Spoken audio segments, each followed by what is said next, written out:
Hi guys! Welcome back to my channel and this is Pearly Shell. And for today's video guys, mag-share ako sa inyo ng mga ideas kung paano kayo makakaiwas sa hindi inaasahang gastos. Okay?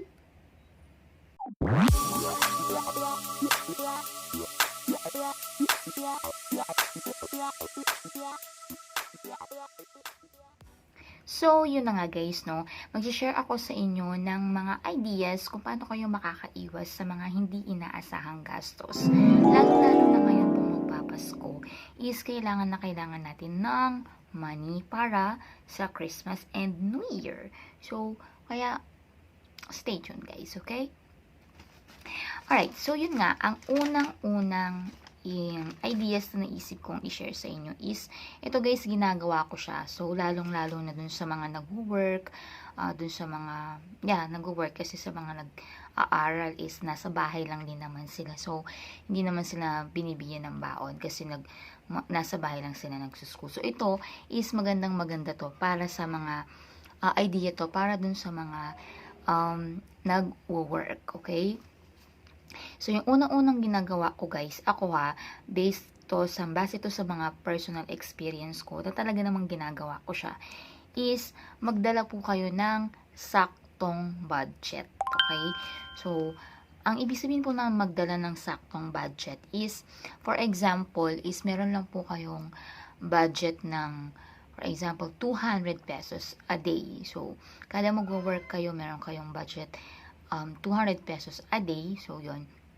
Sabihin na natin kasama na yung pamasahin nyo, ganyan yung pagkain nyo, pang lunch nyo, pang break time nyo is 200 pesos. So, example lang naman to guys, no? So, hindi ko naman sinabing 200 pesos nga yung budget nyo. Pero example lang naman to, okay? For example, 200 pesos yung budget nyo a day. So, ang maganda pong gawin nyo is, dalhin nyo lang is 200 pesos na sakto. Okay? Saktong 200 pesos lang. And then, wala na pong extra. Kung mag-extra naman po kayo is 20 pesos, mga ganyan. Baka sakaling may nagustuhan kayong, or baka sakaling tumaas yung pamasahe nang hindi niyo inaasahan, di ba? So, meron kayong extra 20 pesos, pero wag niyo na pong lakihan yung idadagdag nyo. Kung pwede nga mag-stick lang kayo sa 200 pesos lang, okay? Wag na po kayo magdadagdag para maiwasan nyo yung mga hindi inaasahang gastos. Like katulad nung nakita kong parang masarap na pagkain, or parang meron akong nakitang bagay na hindi naman talaga kailangan, is baka mapabili pa kayo. 'Di ba? So, mas maganda yung sakto lang, kasi kapag sakto lang yung mindset mo, sakto lang yung budget ko. So, kapag to nabawasan pa, is hindi ako makakakain, hindi ako makakauwi, wala akong pamasahe, 'di ba?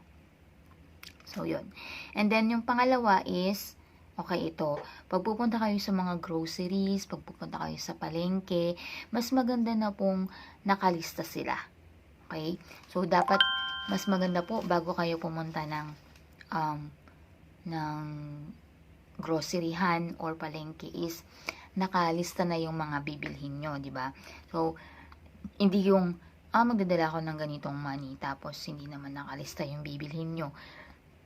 Mapapakuha kayo ng ganito, mapapakuha kayo ng ganyan. Ay, maganda yun, maganda to. Ay, mukhang masarap to, mukhang masarap yan. So, mapapabili kayo, mapapagastos kayo ng hindi nyo inaasahan. So, mas maganda, maglista po kayo kung ano yung talaga yung kailangan nyo, kung ano ba yung dapat nyo binibili, something like that. So, ilista nyo. And of course, kung alam nyo din naman na yung price niya, is ilista nyo na din yung presyo para sure na yung budget nyo is kakasya doon sa ipamimili nyo, di ba?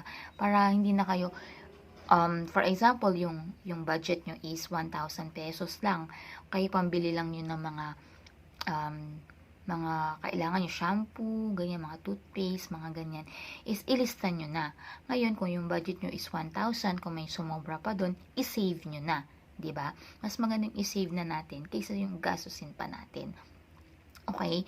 So, kapag nilista nyo yung mga kailangan nyo, make sure na yun lang yung bibili nyo. Of course, dahil kung kapag halimbawa nilista nyo, tapos alam nyo na din yung mga presyo, mas maganda. Kasi kung alam nyo na rin yung mga presyo, is mas mababudget nyo yung 1,000 pesos nyo. Okay? Kung may sobra pa doon, mas maganda. Diba? Para alam nyo kung, yun nga, para nababudget nyo yung money nyo. Okay? And then, next is, yun, pag niyayaya kayo ng mga barkada, ng mga friend, ng mga ka-work nyo, is wala kayong budget, okay? Is wag na kayong, pag alam nyo wala kayong budget, is wag na kayong sumama, di ba? Kasi kung sasama pa tayo, guys, wala naman yun sa budget natin. Is, yung tendency is, mangyayari doon is, uy, besh, baka naman pwede, pahiramin mo na lang muna ako. So, sa sahod ko na lang babayaran. O, ang tendency is, dun nga wala tayo sa budget, hindi kasama sa budget yun natin, is ang tendency, uutang ka, which is yun yung number 1 na dapat iwasan natin, yung umutang, di ba? Kasi nga, kapag may utang ka is parang feeling mo nagwo-work ka na lang, lalong-lalo na pag marami kang binabayaran. So, feeling mo, nagwo-work ka na lang para dun sa mga utang. 'Di ba? O iisipin mo na naman, may utang pala ako kay ganito, kay ganyan. Minsan nakakalimutan na natin lalo na kapag 'di ba? Kapag yung bigla ang lakad lang na ganyan is nakakalimutan na natin. Ay, oo nga pala, nagkahiram pala ako sa iyo nung minsan na may lakad tayo. So, 'yun. Kung pwede, iwasan na lang po natin yung sumama-sama sa mga ganyang bigla ang lakad kapag hindi kasama sa budget natin. Kasi doon talaga tayo mapupunta sa hiram-hiram. So, yun, kung pwedeng iwasan, iwasan na lang natin para iwas utang na rin, guys. Okay? Iwas sakit ng ulo. Alright? So, uwi na lang muna siguro tayo. Uwi na lang tayo. Baka sabihin mo, guys, friend, besh, wala akong, ngayon, wala akong extra money ngayon. Okay lang naman, guys, na mapagkatotoo tayo, eh. Hindi naman, porket hindi tayo sumama is, hindi na natin sila gustong kasama. So, meron kasing, magpakatotoo tayo na, besh, wala akong budget para dyan. So, hindi yan kasama sa budget ko. Pwede naman tayo magpakatotoo. Sabihin natin yung totoo na ganun. Kaysa sa, sasama tayo, mangungutang tayo. Bandang huli, at the end of the day, tayo pa rin naman yung mamomblema dun sa ipambabayad natin dun sa inutang natin sa friend natin, sa beshi natin, diba? So, para makaiwas na rin sa mga ganun is wag na lang tayo, mas maganda wag na lang tayo ding sumama. So, next time na lang tayo sumama if may budget tayo. So, para hindi na tayo masyadong ma-stress pa. Okay? And then, yung next natin is, yun nga.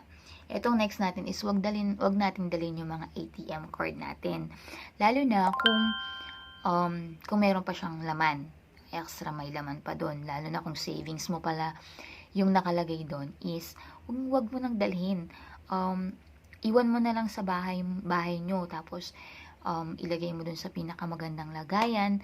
Yan, wag mo nang dalhin. Yun nga, tulad na sinabi ko kanina, is dalhin mo lang is yung budget mong for that day, diba? Kasi kung dadalhin mo yung ATM card mo, yung credit card mo, ayan na, lalo ka lang mapapagastos. So, imbis na makasave ka, lalo ka pang napapagastos. Kasi kapag lumalakad-lakad ka, for example, may nakita kang ganyan, kahit sa gilid lang ng daan is may makikita ka maraming nagtitinda eh. So, ma-attempt ka talaga na bumili kapag kadala mo yung ATM card mo. Siyempre, withdraw muna ako para makabili ako.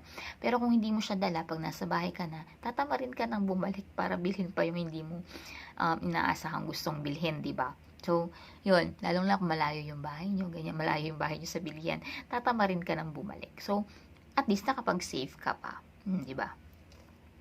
So, yun. Next is, alright, kung gagastos ka naman, for example, yun nga, sinabi ko kanina, may biglaan kayong lakad ng barkada nyo, or kung may bibilhin ka, pwede ka ding namang mag-ipon. Halimbawa, 100 per what do you call this? Per sahod, o kaya 50 pesos. Ay, ito for emergency, mga ganyan, mga hindi inaasahan. Meron kang naitatago, just in case na nanghiram ka man, for example, nanghiram ka man, meron kang may ipambabayad na agad. Hindi yung sa sahod, ganyan, di ba? At least meron ka nang nakatabi.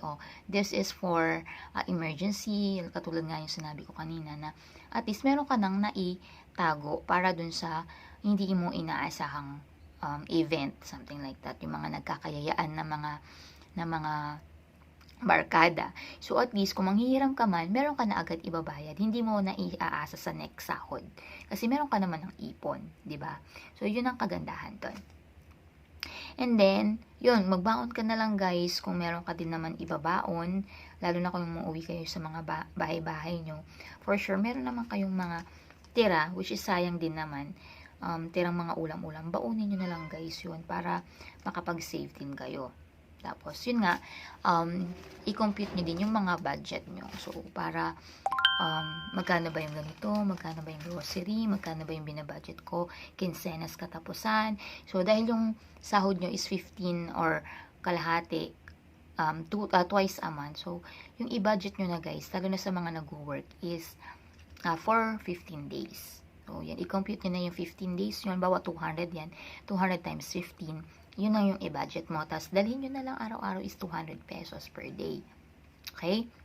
So, para at least na monitor nyo yung budget nyo. Okay? Para maiwas tayo dun sa mga hindi inaasahang gastos. So, yun. That's it for today, guys. Kung nakatulong naman po tong video na to sa inyo, please don't forget to share, like, and subscribe, and click the notification bell para updated kayo sa mga videos na i-upload ko.